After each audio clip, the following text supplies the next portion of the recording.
कहानी एक ऐसे युवक की है जिसने अपने सपनों को पूरा करने के लिए यूपीएससी की तैयारी करना शुरू किया। इस यात्रा में उसकी मेहनत, संघर्ष और आत्मविश्वास ने उसे अपने लक्ष्यों की पहले से भी ऊंचाइयों तक पहुंचाया। यह आधुनिक युग है जहां कठिनाइयों का सामना करना किसी के लिए भी आम बात है, लेकिन हमारे युवक ने इसे एक नए दृष्टिकोण से देखा।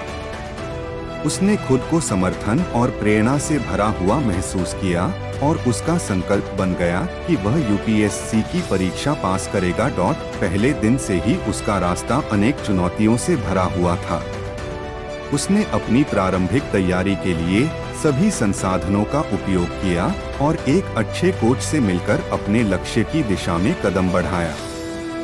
महीनों तक की मेहनत और लगन के बावजूद उसे कभी कभी अपने आत्मविश्वास की कमी महसूस होती थी, लेकिन उसने कभी हार नहीं मानी और हमेशा आगे बढ़ने का संकल्प किया। उसकी कड़ी मेहनत और समर्पण ने उसे स्थिति की ऊंचाइयों तक पहुंचाया। वह जानता था कि सफलता का मतलब सिर्फ परीक्षा पास करना नहीं होता, बल्कि सामाजिक परिवर्तन में भी योगदान देना होता है।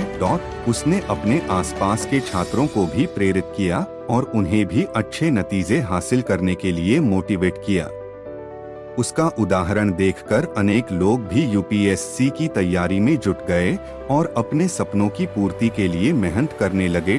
परिश्रम और समर्पण के बावजूद उसका रास्ता कभी कभी कठिनाइयों से भरा हुआ था, लेकिन वह उन कठिनाइयों को एक नई चुनौती के रूप में देखता और हमेशा तैयार रहता कि उन्हें पार करेगा। समय के साथ उसने अपनी दिनचर्या को और भी अच्छी तरह से संचालित किया और अपने सपनों की पूर्ति के लिए बेहतरीन तैयारी की। उसने न केवल पुस्तकों में ही अपनी शक्ति ढूंढी, बल्कि अपने आत्मा को भी मजबूत किया। उसका इरादा कभी कमजोर नहीं हुआ, बल्कि उसने हमेशा नए लक्ष्य